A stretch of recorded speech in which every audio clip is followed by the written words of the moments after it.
Hello দর্শক, আসসালামু আলাইকুম। আশা করি সকলে ভালো আছেন। তো দর্শক, দেখতে পাচ্ছেন এই যে আমাদের হাতে যে একটি ওষুধি গাছ দেখতে পাচ্ছেন। তো বন্ধুরা, এই ওষুধি গাছটি কিন্তু খুবই কার্যকরী একটি ওষুধি গাছ। তো বন্ধুরা, এই ওষুধি গাছটি আপনারা কিভাবে কিভাবে সেবন করবেন এবং এই ওষুধি গাছটি কোন কাজে ব্যবহার করবেন, এবং এই ওষুধি গাছটি হয়তো আপনারা যারা গ্রাম অঞ্চলে বাস করেন তারা হয়তো অনেক জায়গায় এই গাছটি দেখে ফেলেছেন। তো বন্ধুরা, এই ওষুধি গাছটির কার্যকারিতা জানেন না বিধায় এই গাছটি আপনারা ব্যবহার করতে পারেন না, কিংবা আপনারা এই গাছটি আগাছা হিসাবে কেটে ফেলে দেন।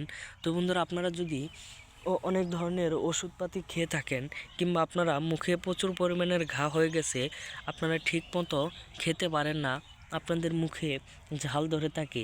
তো বন্ধুরা, আপনারা যদি হাজার হাজার টাকা নষ্ট করেছেন ওষুধপাতি খেয়ে, কিন্তু কোনো প্রকার কার্যকারিতা পাচ্ছেন না, তো বন্ধুরা, আজকে আমি আপনাদের এই ওষুধি গাছটির সাথে পরিচয় করে দিব। তো বন্ধুরা, এই ওষুধি গাছটির নাম হচ্ছে নাকফুল গাছ। তো বন্ধুরা, এই নাকফুল ঔষধি গাছটি আপনারা যদি কোথাও দেখতে পারেন তাহলে অবশ্যই এই গাছটি তুলে নেবেন, এবং তুলে নেওয়ার পরে এই ফুলগুলো দেখতেছেন, এই ফুলগুলো আপনারা সুন্দর করে তুলে নেওয়ার পরে এটা পরিষ্কার পানি দিয়ে ভালো করে ধুয়ে নেবেন।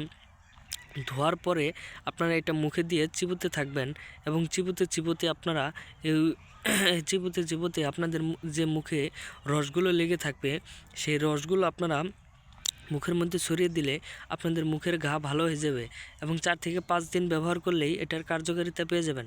তো বন্ধুরা, আমাদের ভিডিওটি ভালো লাগলে অবশ্যই চ্যানেলটি সাবস্ক্রাইব করে দিবেন। ধন্যবাদ সকলকে, সকলে ভালো থাকবেন। আসসালামু আলাইকুম।